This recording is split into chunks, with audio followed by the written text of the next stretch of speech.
जय हिंद दोस्तों, कैसे हैं आप सभी। आशा करता हूं बहुत ही अच्छे होंगे। इस वीडियो में हम आपके लिए लेकर आए 28 नवंबर को पूछे गए सेकंड शिफ्ट में महत्वपूर्ण प्रश्नों को। ये ऐसे प्रश्न हैं जो आपके आने वाले एग्जाम के लिए बहुत ही रामबाण होंगे, क्योंकि यहां से हम लोग को आइडिया हो जाएगा कि हमें क्या पढ़ना है। तो चलिए हर क्वेश्चन को पोस्टमास्टम करेंगे, आपके लिए बहुत ही हेल्पफुल रहेगी वीडियो। तो चलिए वीडियो की शुरुआत करते हैं, देखते हैं पहला क्वेश्चन क्या पूछा गया था आपके 28 नवंबर के सेकंड शिफ्टों के क्वेश्चन के। जो भी क्वेश्चन हैं सारे आए हुए क्वेश्चन है, ये ध्यान रखिएगा, कंफ्यूज मत होइएगा कि मैं ये कोई क्वेश्चन मैं अपनी तरफ से डाला हूं। जो भी क्वेश्चंस है ये आए हुए क्वेश्चंस है और सूत्रों द्वारा पता हुआ है। अब चलते हैं, देखते हैं पहला क्वेश्चन क्या पूछा है आपसे। पहला क्वेश्चन जो पूछा है वह पूछा है वर्ल्ड हैप्पीनेस रिपोर्ट 2025 में पहला स्थान किस देश का है। आपसे पूछा था कि वर्ल्ड हैप्पीनेस रिपोर्ट्स 2025 में पहला स्थान किस देश का है, बताइए इस प्रश्न का राइट आंसर क्या होगा। तो इस प्रश्न का जो राइट आंसर हो जाएगा वो हो जाएगा ऑप्शन बी, फिनलैंड। फिनलैंड इस प्रश्न का राइट आंसर है। विकल्प जो है इधर उधर हो सकते हैं, पर जो क्वेश्चन है वो एग्जैक्ट यही आए हुए हैं।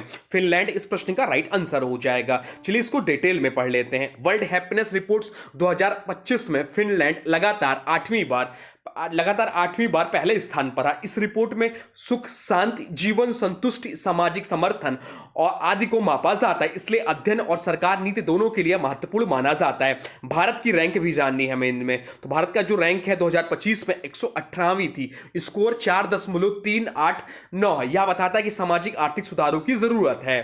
तो क्या ध्यान रखना, वर्ल्ड हैप्पीनेस रिपोर्ट्स 2025 में फिनलैंड शीर्ष पर रहा और इंडिया की रैंक थी 118वीं। अब चलते हैं अगले प्रश्न की ओर, देखते हैं अगला प्रश्न क्या पूछा था आपसे। अगला प्रश्न पूछा था आरबीआई ने बैंकों को किस डोमेन का उपयोग अनिवार्य किया है। आपसे पूछा था कि आरबीआई ने बैंकों को किस डोमेन का उपयोग अनिवार्य किया है, बताइए इस प्रश्न का राइट आंसर क्या हो जाएगा। इस प्रश्न का राइट आंसर हो जाएगा ऑप्शन सी, बैंक.इन। इस प्रश्न का राइट आंसर हो जाएगा।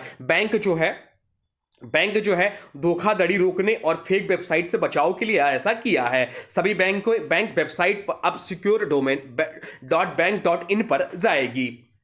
पहला जो बैंक किया है ऐसा बनने वाला पंजाब नेशनल बैंक है, यह भी ध्यान रखना है। अब चलते हैं अगले प्रश्न की ओर, देखते हैं अगला प्रश्न क्या पूछा था आपसे। अगला प्रश्न जो पूछा था वह पूछा था 14 मई 2025 को भारत के 92वें मुख्य न्यायाधीश के रूप में किसने पदभार ग्रहण किया था। आपसे पूछा था कि 14 मई 2025 को भारत के 92वें मुख्य न्यायाधीश के रूप में किसने पदभार ग्रहण किया था, बताइए इस प्रश्न का राइट आंसर क्या था। तो राइट आंसर जो इस प्रश्न का था वो था ऑप्शन सी, बी.आर. गवई। इस प्रश्न का राइट आंसर था बी.आर. गवई।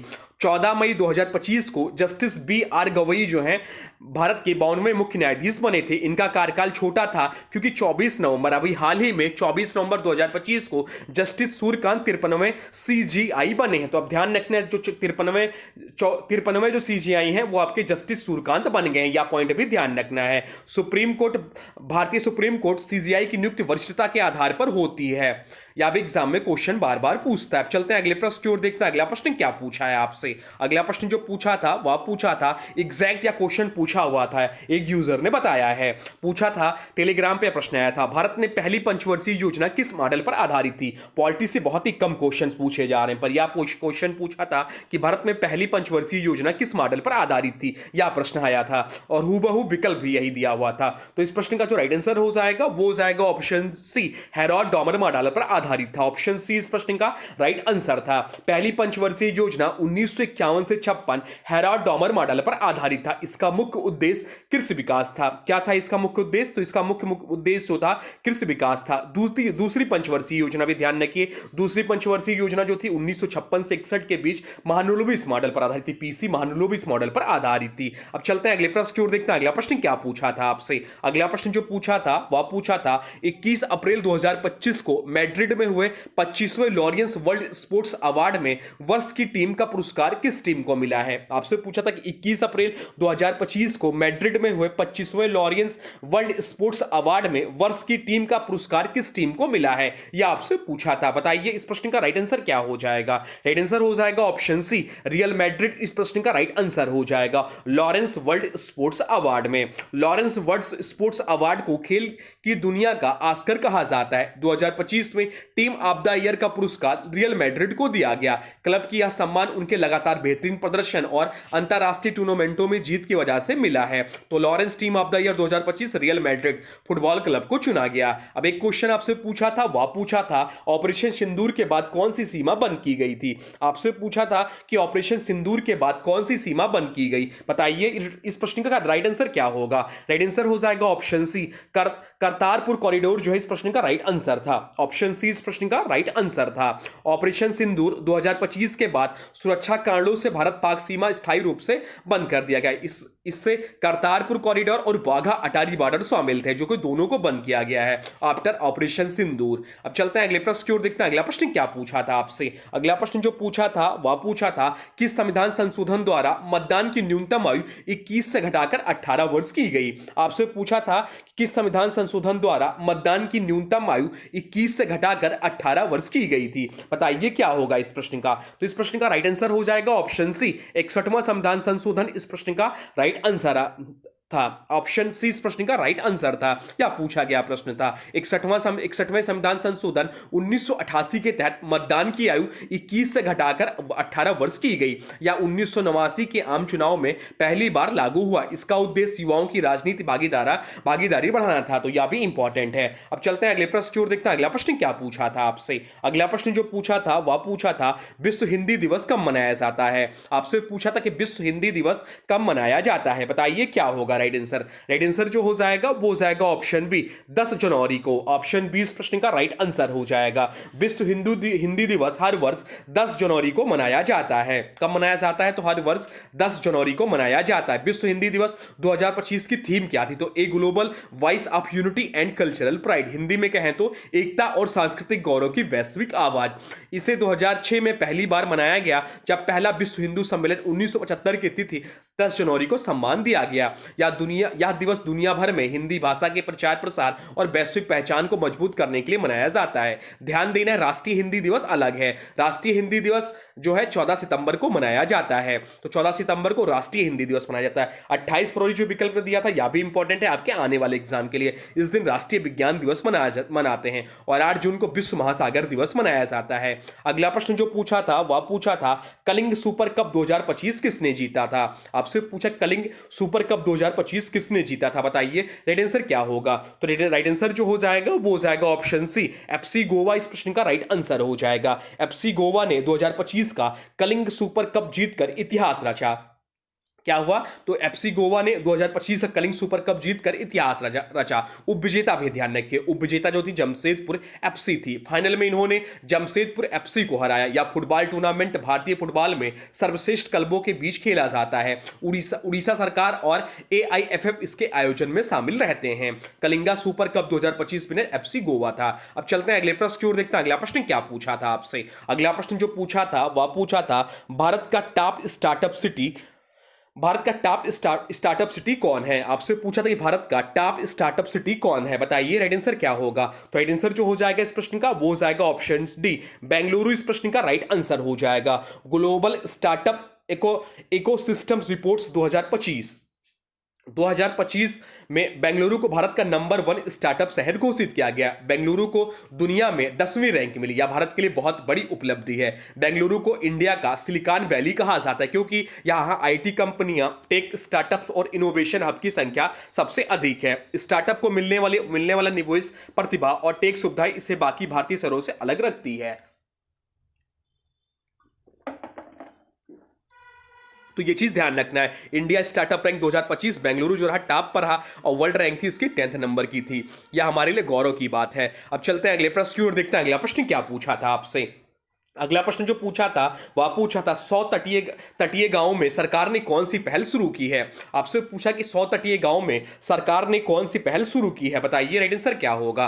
राइट आंसर हो जाएगा ऑप्शन सी, CRCF जिसे बोलते हैं climate resistant coastal fisherman villages, इसका फुल फॉर्म होगा।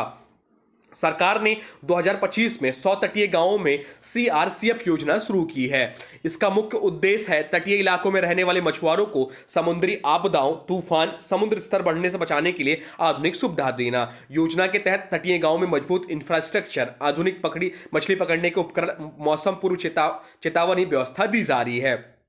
तटीय राज्यों जैसे उड़ीसा, तमिलनाडु, गुजरात, आंध्र प्रदेश में इस योजना की शुरुआत पहले चरण से हो चुकी है। बाकी विकल्पों की बात करें तो यह भी इंपॉर्टेंट है आपके आने वाले एग्जाम के लिए। सागरमाला या पोर्ट आधारित विकास योजना है। ब्लू मिशन या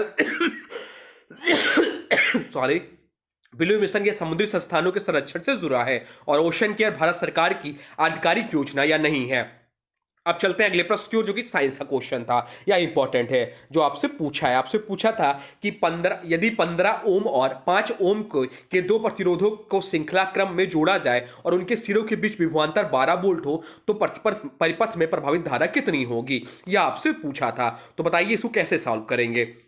तो सीरीज में कुल प्रतिरोध आर, पहले आर निकाल लेंगे, कुल प्रतिरोध निकाल लेंगे। तो आर टोटल कैसे निकालेंगे, तो R1 plus R2, R1 plus R2, are total जो होगा R1 प्लस R2। तो क्या हुआ है, R1 जो दिया 15 ओम दिया हुआ था आपका, 15 ओम दिया था, प्लस वो दिया था 5, दूसरा जो था वो टोटल हो जाएगा आपका 20 ओम। ओम का नियम क्या होता है, तो ओम का नियम होता है B बराबर IR, B बराबर IR ओम का नियम होता है। आपको यहाँ निकालना क्या था, तो आपको यहाँ निकालना था प्रभावित धारा निकाली। तो क्या हो जाएगा, I बराबर B अपॉन R निकालना है आपको। तो जब यहाँ को सीधे सीधे वैल्यू रखेंगे तो आपका B कितना हुआ दिया हुआ था, तो B दिया हुआ था, जो आपका दिया हुआ है वो 12 दिया हुआ था। ऑप्शन में जो B दिया हुआ था, I बराबर क्या निकालना, I बराबर निकालना B अपॉन R,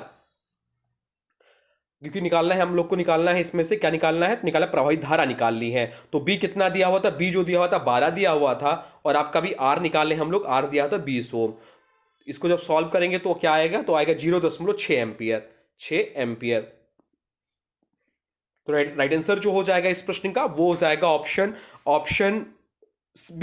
बी इस प्रश्न का राइट आंसर हो जाएगा। 0.6 एम्पियर दिया हुआ है, ऑप्शन बी इस प्रश्न का राइट आंसर हो जाएगा। अब चलते हैं अगले प्रश्न की ओर, देखते हैं अगला प्रश्न क्या पूछा है आपसे। अगला प्रश्न जो पूछा था वह पूछा था परमाणु में इलेक्ट्रॉन कहां होते हैं। आपसे पूछा था कि परमाणु में इलेक्ट्रॉन कहां होते हैं, बताइए राइट आंसर क्या होगा। राइट आंसर हो जाएगा ऑप्शन बी, नाभिक के बाहर सेल में। ऑप्शन बी इस प्रश्न का राइट आंसर हो जाएगा। इलेक्ट्रॉन परमाणु के नाभिक के बाहर ऊर्जा स्तरों या परमाणु कक्षों में पाए जाते हैं। इन सेल्स को KLMN या N या 1 2 3 के रूप में दर्शाया जाता है। इलेक्ट्रॉन इन सेल्स में नियत ऊर्जा के साथ ही मौजूद रह सकते हैं। सबसे बाहरी सेल जो था बैलेंस सेल कहलाता है, जो रासायनिक अपक्रियाओं के लिए जिम्मेदार होता है। अब चलते हैं अगले प्रश्न की ओर, देखते हैं अगला प्रश्न क्या पूछा था आपसे। अगला प्रश्न जो पूछा था वह पूछा था एक गोलाकार लेंस की वृत्ताकार रूपरेखा का प्रभावी व्यास क्या कहलाता है। आपसे पूछा था कि एक गोलाकार लेंस की वृत्ताकार रूपरेखा का प्रभावी व्यास क्या कहलाता है, बताइए क्या होगा राइट आंसर। राइट आंसर हो जाएगा ऑप्शन सी इस प्रश्न का राइट आंसर हो जाएगा।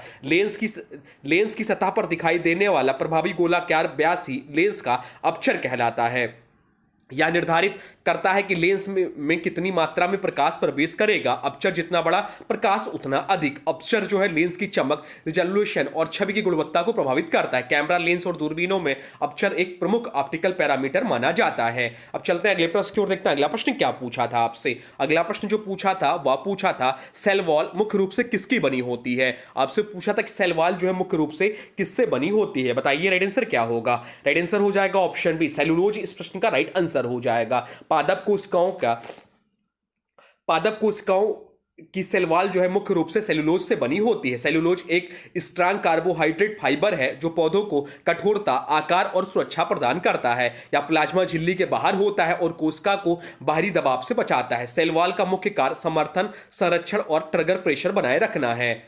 अब चलते हैं अगले प्रश्न की ओर, देखते हैं अगला प्रश्न क्या पूछा था आपसे। अगला प्रश्न जो पूछा था वह पूछा था गति के समीकरण में कौन सा समीकरण अंतिम वेग के बिना होता है। आपसे पूछा गति के समीकरण में कौन सा समीकरण अंतिम वेग के बिना होता है, बताइए क्या होगा राइट आंसर। राइट आंसर हो जाएगा ऑप्शन सी, S बराबर ut plus half AT square इस प्रश्न का राइट आंसर हो जाएगा। यह एकमात्र इक्वेशन है जिसमें फाइनल वेलोसिटी b नहीं है। अब चलते हैं अगले प्रश्न की ओर, देखते हैं अगला प्रश्न क्या पूछा था आपसे। अगला प्रश्न जो पूछा था वह पूछा था उत्प्लावन बल जो है किसके बराबर होता है। आपसे पूछा था उत्प्लावन बल जो है किसके बराबर होता है, ये आपसे पूछा था। चलिए बताइए राइट आंसर क्या होगा। तो राइट आंसर जो हो जाएगा इसका वो हो जाएगा ऑप्शन बी, विस्थापित द्रव के भार के बराबर होता है। ऑप्शन बी इस प्रश्न का राइट आंसर हो जाएगा। ऑप्शन बी इस प्रश्न का राइट आंसर हो जाएगा। आर्किमिडीज का सिद्धांत कहता है कि किसी वस्तु पर लगने वाला उत्प्लावन बल उतने ही द्रव के भार के बराबर होता है जितना द्रव वस्तु विस्थापित करती है। यही कारण है कि भारी भरकम जहाज भी पानी में तैर जाते हैं और वो अपने भार के बराबर पानी को विस्थापित करते हैं। यदि विस्थापित द्रव का भार वस्तु के भार से अधिक हो जाए तो वस्तु तैरती है, यदि कम हो जाए तो वस्तु डूब जाती है। तो ये ध्यान रखना है। अब चलते हैं अगले प्रश्न की ओर, देखते हैं अगला प्रश्न क्या पूछा था आपसे। अगला प्रश्न जो पूछा था वह पूछा था आसवन विधि से किस धातु को शुद्ध किया जाता है। आपसे पूछा कि डिस्टिलाइजेशन यानी कि आसवन विधि से किस धातु को शुद्ध किया जाता है, बताइए क्या होगा राइट आंसर। राइट आंसर हो जाएगा ऑप्शन सी, मरकरी इस प्रश्न का राइट आंसर हो जाएगा।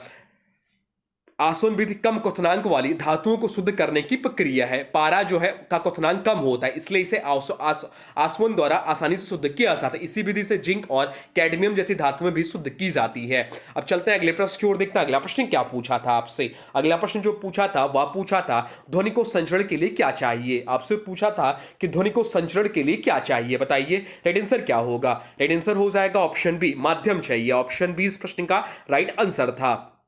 ध्वनि तरंगे यांत्रिक तरंगे होती हैं, इसलिए इन्हें चलने के लिए माध्यम यानी कि ठोस द्रव या गैस चाहिए। ध्वनि निर्वात में नहीं चल सकती, इसलिए अंतरिक्ष में आवाज नहीं सुनाई देती। हवा में ध्वनि की चाल लगभग 343 मीटर पर सेकेंड होती, जबकि ठोसों में सबसे तेज चलती है। अब चलते हैं अगले प्रश्न की ओर, देखते हैं अगला प्रश्न क्या पूछा था आपसे। अगला प्रश्न जो पूछा था वह पूछा था पाचन तंत्र में भोजन करने के बाद कठोर भोजन का क्या होता है। आपसे पूछा था कि पाचन तंत्र में भोजन करने के बाद कठोर भोजन का क्या होता है, यह से पूछा था, बताइए क्या होगा राइट आंसर। राइट आंसर हो जाएगा ऑप्शन ए, पाचन होगा। ऑप्शन ए इस प्रश्न का राइट आंसर हो जाएगा। भोजन मुंह में चबाने और लार की मदद से नरम होकर पाचन के लिए तैयार होता है। पेट और छोटी आंत में एंजाइम कठोर भोजन को सरल व घुलनशील पदार्थों यानी कि ग्लूकोज अमीनो फैटी एसिड में तोड़ते, इसे पाचन कहते हैं। पाचन के बाद ही भोजन रक्त में अवशोषित होकर शरीर को ऊर्जा देता है। स्वांगीकरण क्या है, तो स्वांगीकरण और उत्सर्जन पाचन के बाद की अवस्थाएं हैं।